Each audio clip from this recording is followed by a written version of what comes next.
இப்போ இந்த மேடைக்கு வர்றதுக்கு முன்னாடி வரையிலும் ஃபோனில் என்ன தொல்லை பண்ணுறாங்க, என்ன கண்டு நல்லா இருக்கிறீங்களா அப்படின்னு கேட்குறாங்க.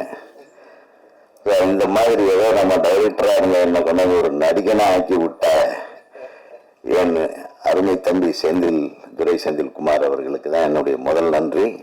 அவருடைய மனசுக்கேற்ப மற்ற எல்லா நடிகர்களும் என்னுடைய தம்பிகள், குறிப்பாக சூரிய அவர்கள், சசிகுமார் அவர்கள், நான் மிகவும் நேசிக்கிற இயக்குனர் வெற்றிமாறன் அவர்கள் எல்லாம் நான் நடிக்கும்போது வேண்டாம்னு சொல்லாம என்ன ஏத்துக்கிட்டதுக்கு 2வது நன்றி. ஏன்னா நான் என்ன நடிப்பேன்னு அவங்களுக்கு யாருக்கும் தெரியாது. நான் அப்பப்போ படங்கள்ல சின்ன சின்ன ஒரு கேரக்டர்ஸ்ல முகத்தை காட்டியிருக்கேன். அப்புறம் எல்லாம் பார்த்தா இவங்கெல்லாம் மதுரை பாஷையில பிச்சு உதறிட்டு இருக்கிறாங்க. அப்புறம் தம்பி சொன்னார், நம்ம அண்ணே இப்படி எப்படி பேசலாமான்னு. அண்ணே எனக்கு தெரிஞ்ச பாஷையில் ஒன்று பேசிட்டு போயிடுறேன், கொஞ்சம் அப்படியே விட்டுருங்க, நேச்சுரலாக இருக்குது. மந்திரி கேரக்டர் தானே, பெரும்பாலும் கோயம்புத்தூர் மந்திரிங்கன்னா கொஞ்சம் ரீச் ஆகிடுவாங்க அப்படின்னு சொன்னேன்.